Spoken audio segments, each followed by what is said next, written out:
ভারতের প্রথম সারির সংবাদ মাধ্যম ইন্ডিয়া টুডে সম্প্রতি একটি প্রতিবেদন প্রকাশ করেছে, যেখানে দাবি করা হয়েছে ভারতের পশ্চিমবঙ্গ সীমান্তবর্তী এলাকায় ড্রোন মোতায়েন করেছে বাংলাদেশ। খবরটিকে মিথ্যা ও বানোয়াট বলে উড়িয়ে দিয়েছে অন্তর্বর্তী সরকারের প্রধান উপদেষ্টার প্রেস উইং।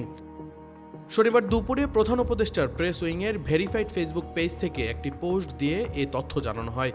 সেই সঙ্গে ভারতীয় মিডিয়ায় প্রকাশিত এই খবরটিকে বাংলাদেশের বিরুদ্ধে একটি সাজানো অভিযানের অংশ বলেও মন্তব্য করা হয়েছে।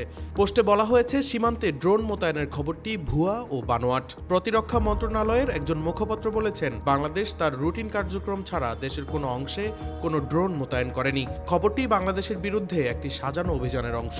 এর আগে পশ্চিমবঙ্গ সীমান্তবর্তী এলাকায় বাংলাদেশ ড্রোন মোতায়েন করেছে দাবি করে প্রতিবেদন প্রকাশ করে ভারতীয় সংবাদ মাধ্যম ইন্ডিয়া টুডে। প্রতিবেদনে বলা হয়, ভারতের পশ্চিমবঙ্গ সীমান্তবর্তী এলাকায় তুরস্কের তৈরি অত্যাধুনিক বায়রাক্তার TB2 ড্রোন মোতায়েন করেছে বাংলাদেশ।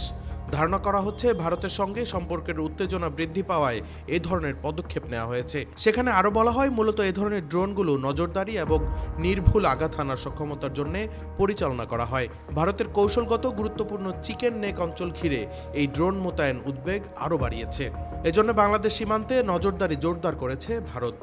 ভারতের প্রতিরক্ষা গবেষণা সংস্থা IDRW ওয়েবসাইটের তথ্য অনুযায়ী এবছরের শুরুর দিকে তুরস্ক থেকে 12টি বায়রাক্তার TB2 ড্রোনের অর্ধেক হাতে পেয়েছে বাংলাদেশ সশস্ত্র বাহিনী। বাংলাদেশের ডিফেন্স টেকনোলজি সূত্রের বরাত দিয়ে এই তথ্য প্রকাশ করা হয়। Desk report, metro TV.